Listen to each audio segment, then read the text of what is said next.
السلام عليكم ورحمة الله وبركاته. كسودو هذا الصومالي هل طلع في استلوان شلك هذا على بكرة حليلان وحياة عفمات كوسية مركز دكتور كإندها أتكتو بدنا شارتي رنو أنا وصهر دقة يسوق كويدينية هالكيد وحجار كيسا كبعض أركيسا كاس حجود شيء ده مركز بالعين ما توجعنه هبكم حدي شارتي كان حدي بدنا الله شقيه يو فكرة ده كتيرتا يو مجل عيسى يعدي اختراعي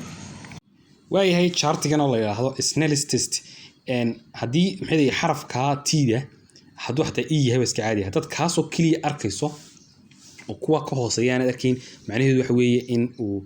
aragaagu 6 loo qeybiyo 60 yahay oo macnaheedu tahay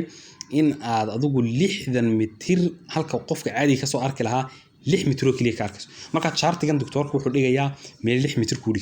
ku jirta marka hadii adigu aad 6 mitir ka arki weydii macnaheedu waxa weeye in qofka caadiga ahaa 60 mitir ka soo arki lahaa tiida inta leeg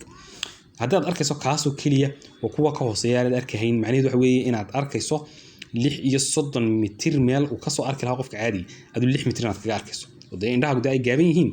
marka labadaas ma arkaysa marta haddaad ka ku darsato macnaheedu waxa weeye in aad 24 mitir meel laga soo arki lahaa adu 6 mitir aad ka soo arkayso haddaad line ka hadana ku darsato macnaheedu waxa weeye inaad 18 mitir meel laga soo arki lahaa sida caadiga adu 6 mitir aad ka arkayso line-kaas 12 mitir meel laga arki lahayn 6 mitir ka soo arkay saas oo wadaya ilaa aad line-ka ugu hooseeya aad imanayso hadii marka maxay indhahaagu ay feeyihiin waxa lagu soo qorayaa 6/5 ama 6/6 way labadan wax badan sabab kala weyna badan marka maxay 6/6 baa lagu soo qorayaa 6 loo qeybiyo 6 oo ah qofka caadiga 6 buu ka arkaya aduguna 6 mitir baad ka soo arkaysaa marka maxay sheekadaas ku jirta nin leeyahay Snells baa sameeyay visual acuity ga lagu eega marka muraayada kolba maxay meesha aad marayso muraayadeeda ayaa lagu qorayaa. Assalamu alaykum wa rahmatullahi wa barakatuh ya jamaa.